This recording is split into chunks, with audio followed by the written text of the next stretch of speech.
آج کا موضوع کہ وحدت اسلامی کا تصور اور تقاضے. تو پہلے تصور پہ بات ہو جائے، اور اس تصور میں بنیادی تصور تو ظاہر ہے رسول پاک ہی کی ذات ٹھہرتی ہے. فرمائیے. بسم اللہ الرحمن الرحیم. میں سب سے پہلے تو آپ کے اس پروگرام کے توسط سے آپ کے تمام ناظرین کی خدمت میں ان مبارک ترین ایام کی مناسبت سے مبارکباد پیش کرتا ہوں. دیکھیں، رسول کریم صلی اللہ علیہ وآلہ وسلم کو ہم صرف نام و نسب سے اور تاریخ ولادت و رحلت سے اور ان کے خاندان کے افراد کے ناموں سے جب پہچاننا شروع کر دیں گے تو یہ وہ والی معرفت یا وہ والی شناخت ہوگی جو صرف آئی ڈی کارڈ پہ چیزیں ہوتی ہیں. معرفت یہ نہیں ہے. معرفت یہ ہے کہ ہم اس حوالے سے دیکھیں کہ رسول کریم صلی اللہ علیہ وآلہ وسلم کا اس عالم میں اور نظام ہستی میں رول کیا ہے، اور اللہ اور مخلوق کے درمیان اگر وہ پل ہیں تو اس پل کی افادیت تب کیا تھی، آج کیا ہے، تا قیام قیامت کیا ہے. اس حوالے سے جب ہم نبی کریم کی ذات میں موجود اوصاف پر نظر ڈالتے ہیں اور اللہ تبارک و تعالیٰ کی کتاب میں آپ کے حوالے سے جو جو باتیں بیان کی گئی ہیں ان پر نظر ڈالتے ہیں، تو پھر ہمیں محسوس ہوتا ہے کہ ہم نے نبی کریم کو پہچانا نہیں ہے. چونکہ اگر ہم پہچانتے تو شاید مجموعی طور پر ہمارے معاشرے کا بیہیویئر یہ نہ ہوتا.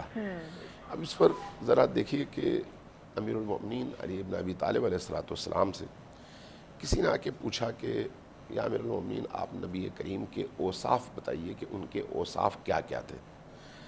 امیر المؤمنین نے پلٹ کر اس شخص سے سوال کیا، کہا کہ نہیں، پہلے تم مجھے اللہ کی اس کائنات میں موجود نعمتیں گن کر بتاؤ کہ وہ نعمتیں کتنی ہیں.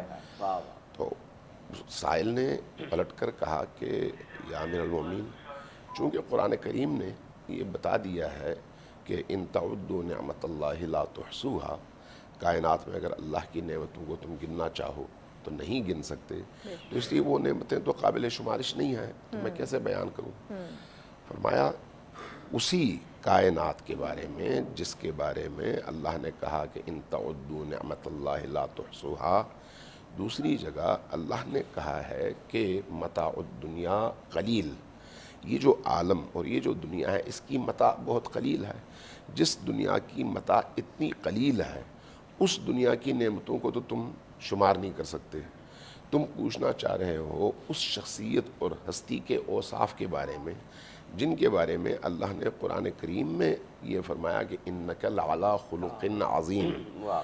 اے رسول، آپ خلق عظیم کے اس مرتبے پر فائز ہیں جہاں قرآن کریم نے کہا کہ وما ارسلناک الا رحمتا للعالمین.